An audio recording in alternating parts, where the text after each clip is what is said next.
پھر وہ عبادت کے حجرے سے نکل کر اپنی قوم کے پاس آئے تو ان سے اشارے سے کہا کہ صبح و شام تسبیح کرتے رہو۔ فرمایا اے یحییٰ، ہماری کتاب کو مضبوطی سے تھامے رہو، اور ہم نے ان کو لڑکپن ہی میں دانائی عطا فرمائی تھی اور اپنے پاس سے شفقت اور پاکیزگی دی تھی، اور وہ پرہیزگار تھے اور وہ اپنے ماں باپ کے ساتھ نیکی کرنے والے تھے اور سرکش اور نافرمان نہیں تھے۔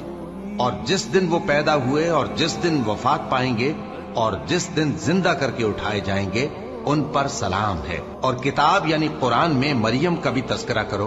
جب وہ اپنے لوگوں سے الگ ہو کر مکان کے مشرقی حصے میں چلی گئیں، پھر انہوں نے ان کی طرف سے پردہ کر لیا تو ہم نے ان کی طرف اپنا فرشتہ بھیجا، سو وہ ان کے سامنے ایک خوبصورت مرد کی صورت میں آیا۔ مریم بولی کہ اگر تم پرہیزگار ہو تو میں تم سے بچنے کے لیے رحمان کی پناہ لیتی ہوں۔ فرشتے نے کہا کہ میں تو تمہارے پروردگار کا بھیجا ہوا یعنی فرشتہ ہوں، اور اس لیے آیا ہوں کہ تمہیں پاکیزہ لڑکا بخشوں۔ مریم نے کہا کہ میرے ہاں لڑکا کیوں کر ہوگا جبکہ مجھے کسی مرد نے بطور شوہر چھوا تک نہیں اور میں بدکار بھی نہیں ہوں۔ فرشتے نے کہا کہ یوں ہی ہوگا،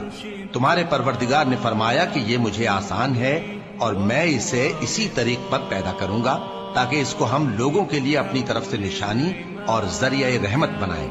اور یہ کام مقرر ہو چکا ہے۔ چنانچہ وہ اس بچے کے ساتھ حاملہ ہو گئیں اور اسے لے کر ایک دور جگہ چلی گئیں۔ پھر درد ذہ ان کو کھجور کے تنے کی طرف لے آیا، کہنے لگی کہ کاش میں اس سے پہلے مر چکتی اور بھولی بسری ہو گئی ہوتی۔ تب ان کے ٹیلے کے نیچے کی جانب سے فرشتے نے ان کو آواز دی کہ غمناک نہ ہو، تمہارے پروردگار نے تمہارے نیچے ایک چشمہ پیدا کر دیا ہے، اور کھجور کے تنے کو پکڑ کر اپنی طرف ہلاؤ، وہ تم پر تازہ عمدہ کھجوریں گرائے گا، تو کھاؤ اور پیو اور آنکھیں ٹھنڈی کرو۔